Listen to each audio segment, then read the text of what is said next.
तो दोस्तों एक और धमाकेदार आईपीओ हमारे सामने आ गया है जिसका नाम है ट्रैक्सन। लेकिन क्या ये आईपीओ धमाकेदार होगा, जानेंगे सब कुछ आज के इस वीडियो में। तो चलिए शुरुआत करते हैं ट्रैक्सन आईपीओ का रिव्यू आज के इस एजेंडा के साथ, जिसमें हम देखेंगे इश्यू डिटेल, आईपीओ का टाइमलाइन, ऑफर ब्रेकअप्स, फिर उसके बाद हम कंपनी के बारे में डिटेल से जानेंगे। ये कंपनी आईपीओ क्यों ला रही है, ऑब्जेक्टिव क्या है कंपनी का आईपीओ लाने का, और फिर देखेंगे कि कंपनी का रिस्क और स्ट्रेंथ क्या है।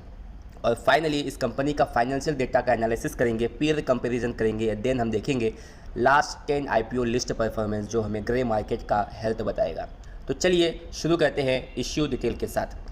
ट्रैक्सन कंपनी के इश्यू डिटेल की बात करें तो ये कंपनी 309 करोड़ रुपए जुटाएगी। कंपनी आईपीओ लाकर इस शेयर का प्राइस बैंड 75 से 80 के बीच में रखी है।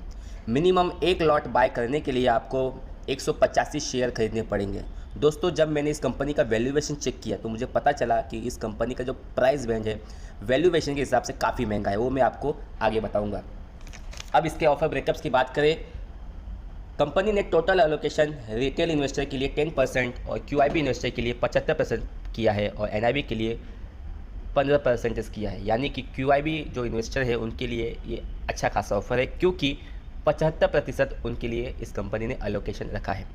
कंपनी के टाइमलाइन की बात करें तो ट्रैक्सन का आईपीओ 10 अक्टूबर को ओपन होगा और 12 अक्टूबर को क्लोज हो जाएगा, जिसका फाइनल अलॉटमेंट 17 अक्टूबर 2022 से स्टार्ट होगा।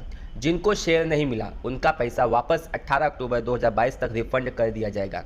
देन 20 अक्टूबर 2022 तक शेयर मार्केट में लिस्ट हो जाएगा। तो ये थे कंपनी के कुछ टाइमलाइन।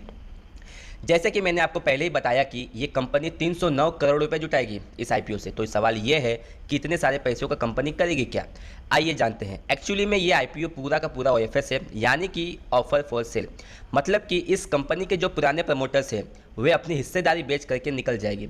अभी जो प्रमोटर्स की हिस्सेदारी है वो है 50%, जिसमें से 15% की हिस्सेदारी बेच करके निकल जाएगी और बाद में सिर्फ 35% प्रमोटर्स की होल्डिंग रह जाएगी। दोस्तों मेरे हिसाब से ये थोड़ा सा नेगेटिव पॉइंट है कि इस आईपीओ का जो पैसा है कंपनी की ग्रोथ में नहीं खर्चा किया जा रहा है, बल्कि जो प्रमोटर्स है वो अपनी हिस्सेदारी बेच करके निकल रही है और जो कंपनी के ओरिजिनल प्रमोटर्स है उनके पास ज़्यादा से ज़्यादा हिस्सेदारी रहेगी, तकरीबन 35% के पास। तो ये कुछ थोड़ा सा नेगेटिव पॉइंट है। अगर मैं आपको इस कंपनी का इंट्रोडक्शन करा दूँ तो कंपनी के बारे में, तो 2013 में कंपनी इनकॉर्पोरेट हुई थी और कंपनी प्रोवाइड करती है मार्केट इंटेलिजेंस डेटा काफ़ी सारी प्राइवेट्स कंपनियों के लिए। इनका डेटाबेस ग्लोबल है, क्लाइंट भी ग्लोबल है और ये अपने सेगमेंट की वर्ल्ड की टॉप 5 कंपनी है। और ये कंपनी सॉफ्टवेयर के थ्रू अपने कस्टमर को सर्विस प्रोवाइड करती है। तो ये थी कुछ इंपॉर्टेंट डिटेल ऑफ कंपनी के। आगे बढ़ने से पहले दोस्तों मुझे गाना याद आता है, आ देखे जरा किसमें कितना है दम, जमकर रखना कदम मेरे साथिया। जी हाँ दोस्तों, अगर अब हम देखेंगे इस आईपीओ में कितना दम है तभी तो हम जमकर अप्लाई कर पाएंगे। हम कंपनी का दम देखने के लिए कंपनी की 2 चीज़ें देखी जाती है, स्ट्रेंथ और रिस्क। कंपनी के स्ट्रेंथ की बात करें तो इसका पहला स्ट्रेंथ ये है कि कंपनी इंडिया में ही नहीं वर्ल्ड की लीडर है। प्राइवेट कंपनी को ये डेटा प्रोवाइड करती है। दूसरा स्ट्रेंथ ये है कि इसका कस्टमर डेटाबेस ग्लोबल है जो डाइवर्सिफाइड, लॉन्ग स्टैंडिंग और ग्रोविंग है। तीसरा है इसके पास ऐसी टेक्नोलॉजी है जो इन हाउस आराम से स्केलेबल कर सकते हैं। फोर्थ, बिकॉज कंपनी का ऑपरेशन इंडिया में है, कॉस्ट एडवांटेज इनके लिए काफ़ी प्रॉफिटेबल हो जाता है। और फाइनली फिफ्थ, एक अच्छे promoters and board of directors company के पास अवेलेबल है। तो ये थे कंपनी के कुछ स्ट्रेंथ। कंपनी के रिस्क की बात करें तो ये कंपनी नए कस्टमर नहीं जनरेट कर पाती, पुराने कस्टमर डेटा पर ही कंपनी काम कर पाती है और ये पुराने कस्टमर इनके पास नहीं रह पाते जो ज़्यादा लंबे समय तक टिक नहीं रह पाते हैं। इनेबिलिटी टू मेंटेन एक्यूरेट और रिलायबल डेटा, ये कंपनी कुछ ऐसे रिस्क है जो हमें मजबूर करते हैं इसमें इन्वेस्ट करने के लिए हम इन्वेस्ट ना करें। अब इसके फाइनेंशियल डेटा की बात करें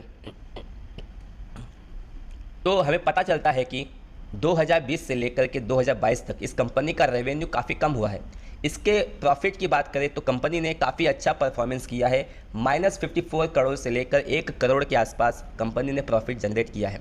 मज़े की बात यह है कि ट्रैक्सन जैसी कंपनी ने 18 करोड़ के रेवेन्यू पर सिर्फ 1 करोड़ का प्रॉफिट गेन किया है, जो कि काफ़ी कम है। बाकी कंपनी का रेवेन्यू डिजिट 4 नंबर्स का रहता है, यानी कि हज़ारों करोड़ों में रहता है। और यही कारण है कि मैंने आपको बताया कि इस कंपनी का वैल्यूएशन दोस्तों बहुत कम है और जिस तरह से इस कंपनी ने प्राइस बैंड 80 के आसपास रखा है वो काफ़ी महंगा है।